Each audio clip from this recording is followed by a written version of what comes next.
ஒன்றிய அரசின் பழிவாங்கும் செயலை நீதித்துறை மீண்டும் அம்பலப்படுத்தியுள்ளது. சோனியா ராகுலுக்கு எதிரான அமலாக்கத்துறையின் குற்றப்பத்திரிகை நிராகரித்ததை குறிப்பிட்டு முதலமைச்சர் மு.க.ஸ்டாலின் பதிவு. பழிவாங்கும் நோக்கத்தோடு செயல்படுவதால் விசாரணை அமைப்புகளின் நம்பகத்தன்மை கேள்விக்குறியாகியுள்ளதாகவும் குற்றச்சாட்டு. பல்லடத்தில் வரும் 29ஆம் தேதி வெல்லும் தமிழ் பெண்கள் திமுக மேற்கு மண்டல மகளிர் அணி மாநாடு. திமுக துணை பொதுச் செயலாளர் கனிமொழி தலைமையில் நடைபெறும் மாநாட்டில் சிறப்புரையாற்றுகிறார் முதலமைச்சர் மு.க.ஸ்டாலின். SIR பணிகள் முடிந்து 4 மாநிலங்களில் வரைவு வாக்காளர் பட்டியல் வெளியீடு. மேற்கு வங்கத்தில் 58 லட்சம் வாக்காளர்களின் பெயர்கள் நீக்கம். புதுச்சேரியில் 1 லட்சத்திற்கும் மேற்பட்ட வாக்காளர்களின் பெயர்கள் நீக்கப்பட்டது. எதிர்க்கட்சிகளின் கடும் எதிர்ப்பையும் மீறி மகாத்மா காந்தி ஊரக வேலைவாய்ப்பு திட்டத்தின் பெயரை மாற்றி நாடாளுமன்றத்தில் புதிய மசோதா தாக்கல்.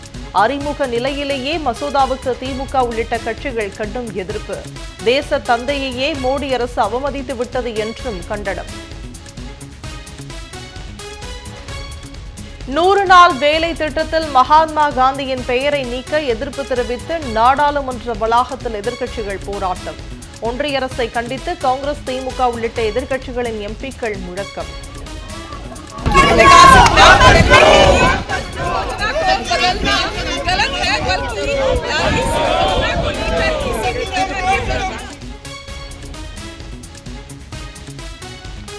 முதலமைச்சர் மு.க.ஸ்டாலினுடன் மார்க்சிஸ்ட் மாநில செயலாளர் பே. சண்முகம் சந்திப்பு.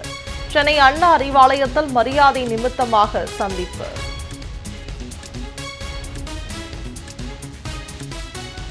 சென்னை மற்றும் புறநகர் பகுதிகளில் மிதமான மழை. டிட்வா புயலுக்கு பின் மழை ஓய்ந்திருந்த நிலையில் திடீர் மழையால் மக்கள் மகிழ்ச்சி.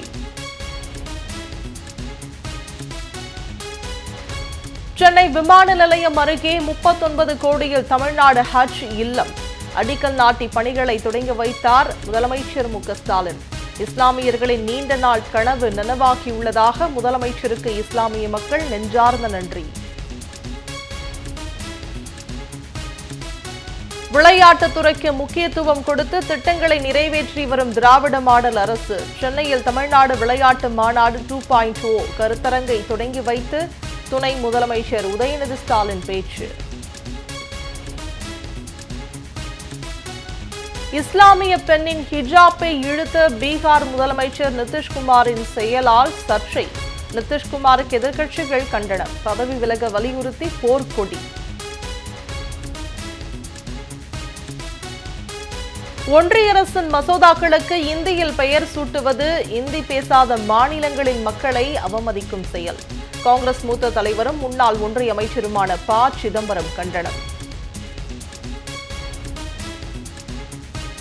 ஹைதராபாத்தில் SP பாலசுப்ரமணியத்துக்கு முழு உருவ சிலை திறப்பு. சிலையை திறந்து வைத்தார் முன்னாள் குடியரசு துணைத் தலைவர் வெங்கையா நாயுடு.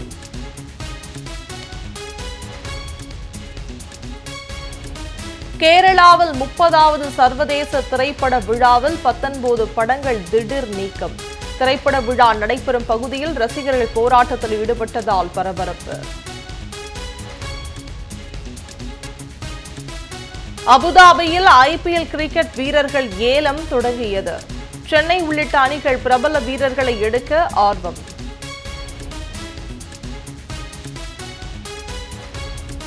IPL வரலாற்றில் அதிக தொகைக்கு ஏலம் எடுக்கப்பட்ட வீரரானார் கேமரூன் கிரீன். ஆஸ்திரேலிய ஆல்ரவுண்டரை 25 கோடியே 20 லட்சம் ரூபாய்க்கு ஏலம் எடுத்தது கொல்கத்தா நைட் ரைடர்ஸ் அணி.